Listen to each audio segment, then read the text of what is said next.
to start off strong, it's important to know how to plan to buy a car. So it's a significant event and not something that just starts the day of when you decide to go look at a dealership. If you really want to not get taken advantage of and get the best deal that you can, it really is on the individual to put in the work beforehand and come well researched and well prepared.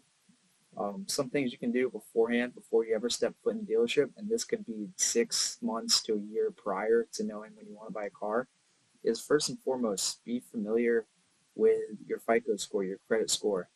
If it's not where it's at, this is why I say 6 months out, 1 year out, however long out. If you know what your score is and you're not where you need to be, give yourself time to work on that and try to improve it. Again, there's a couple different ways we can improve that. I'm not going to go down the rabbit hole because that could be a whole another video on its own. But that's the first thing, is be familiar with what your credit score is and what sort of rates you might be eligible for at whatever the current market price is. If it's not where you want it to be, like I said, you can take steps to improve that. There's plenty of other YouTube videos, and here at Life Skills we'll be coming out with more content on that as well. Okay, so the next thing I have is understand, like, so now we have our FICO score. Credit score is looking good. We think that we'll be competitive for the rates at the time, and we're not worried about our score anymore. The next thing is to understand where the car monthly budget fits into our overall budget. So again, just this is something that you do before going to the dealership, just doing that research, coming prepared. What's my monthly budget? What's the amount of money that I'm comfortable spending on a car payment every month? And knowing not to exceed that, not to blow out your monthly budget and put yourself into debt or into any sort of unmanageable situation where you have a car payment that you can't afford.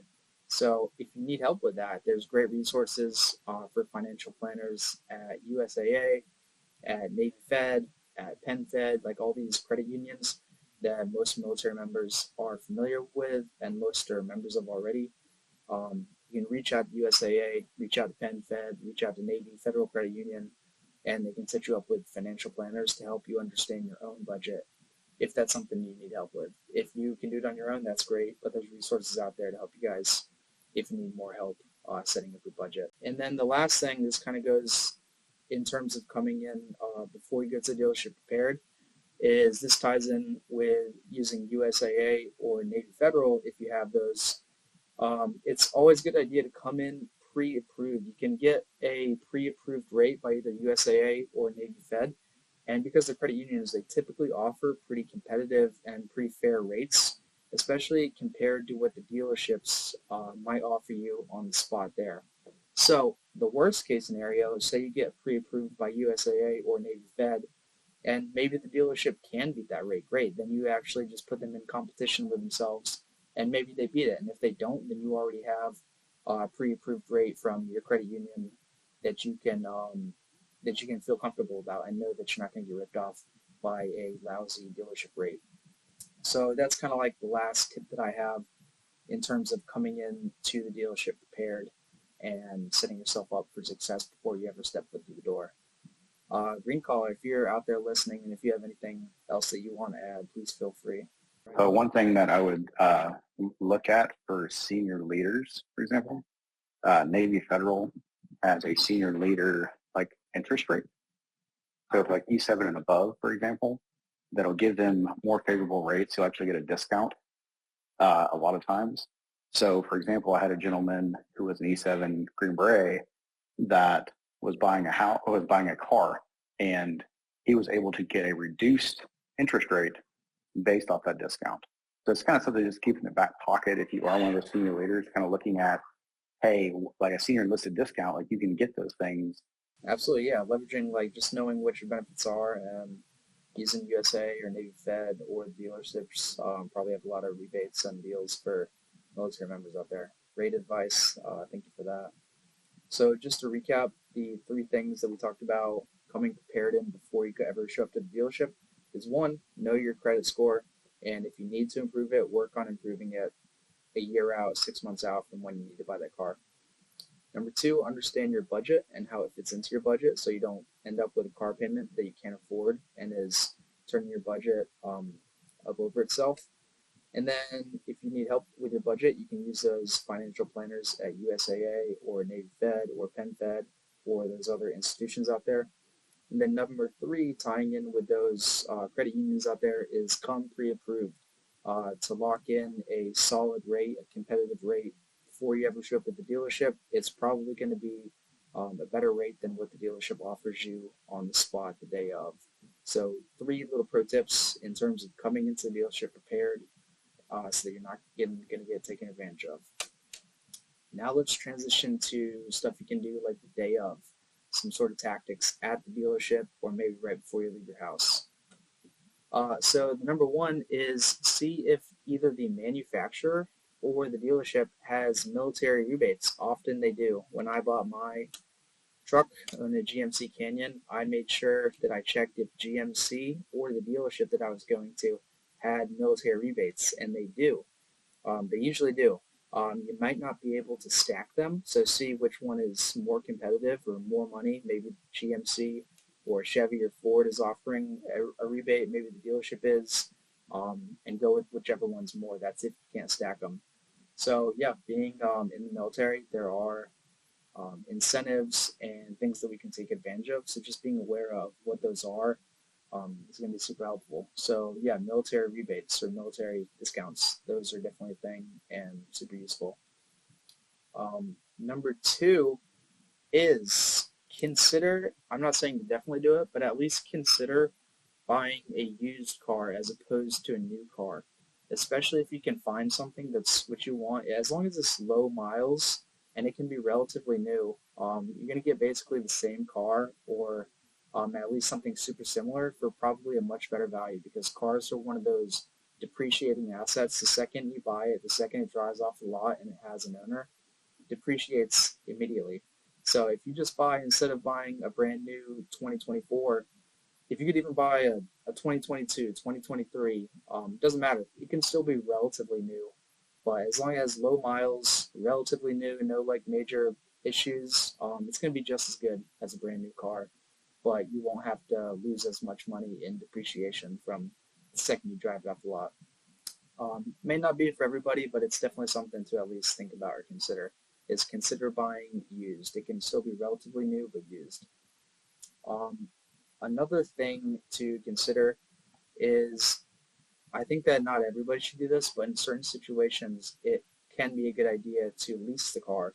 So you can ask your dealership about what their leasing options are. And again, this isn't necessarily for everybody, but maybe just do your research after this video on YouTube and look up what are the benefits and the disadvantages of leasing. I will say that one of the main benefits of leasing is that your monthly payment is typically going to be lower than if you bought the car. So if you're on a tight budget, if you want to keep your monthly payments relatively lower, leasing could be an option for you. The other thing that is a benefit is that you don't own the car like the name implies. You lease it. So what this is potentially good for is you avoid running into those negative equity situations where if you get a super high interest rate on it because your credit score wasn't great, so the dealership or your credit union gave you a high interest rate, whenever you go to try to sell the car later, you still owe more money on it than what it's worth. And that's called negative equity, meaning you owe more on it than what it's worth. And that is going to set you up for failure basically the next time you want to buy a car. Some of you might already be in that situation, but leasing could be a possible solution or remedy to that, to avoid those sort of situations and just also keep your monthly payments lower if you're on a tighter budget. The cons of that is that A, you will never own the car, so you'll basically always have a car payment. When that contract runs up, you can either release a new one or you can buy yourself out of that contract and basically buy the car from yourself used. So those are the two ways to get out of it. It's a decent option. It may not be for everybody, but I think that everybody should at least like consider it or at least like look into it. Not everybody might even know that that is an option, but it is. Green Call, you got anything else you want to add on sort of tips and tricks like while you're actually at the dealership? No, that's actually, you did a really good job on that. Understanding that you actually show up with a pre-approval and that you already actually have a locked-in rate with another place starts making them very nervous in the fact they have to be competitive. Because sometimes the way they get you is playing with the interest rates and the extended warranties and all these other things. And so by showing up like, hey, I'm pre-approved for this, and I want this used vehicle because I've researched it and this is what I want.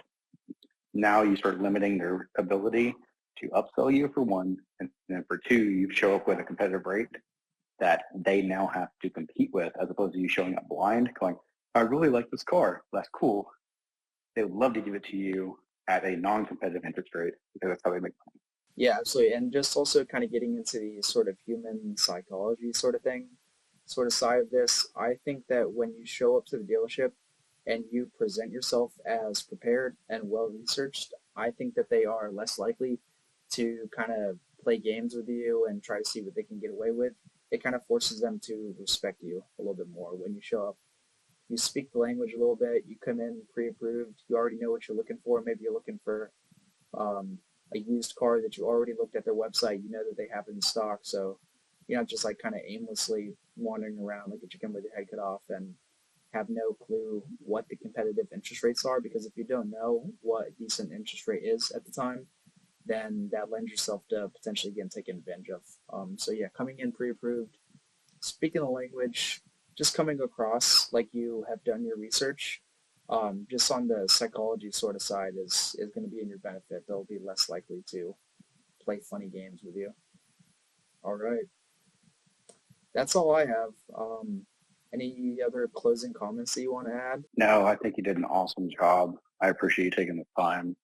Um, Obviously, this is something that every person in the world has to deal with, especially buying a vehicle. Like, you don't really have a choice, especially this time and the way our society is. And so, like, go out with a very good game plan of knowing exactly what you're going to do. You're locked in interest rate. If you need it, you're going to walk out of there with a better deal 100% of the time. And I appreciate you covering this topic because it's something every single person, it's essential now. So great work. I appreciate you get great insight into all those things. Really appreciate you joining. Really appreciate the insight that you provided. And I'm looking forward to the next event. That's it for now. Everybody take it easy and hope that you enjoyed this content, and hopefully this can help maybe just one soldier out there. If it can help one soldier, it's a success. So thank you guys for joining, and we'll see you next time. Bye, everybody.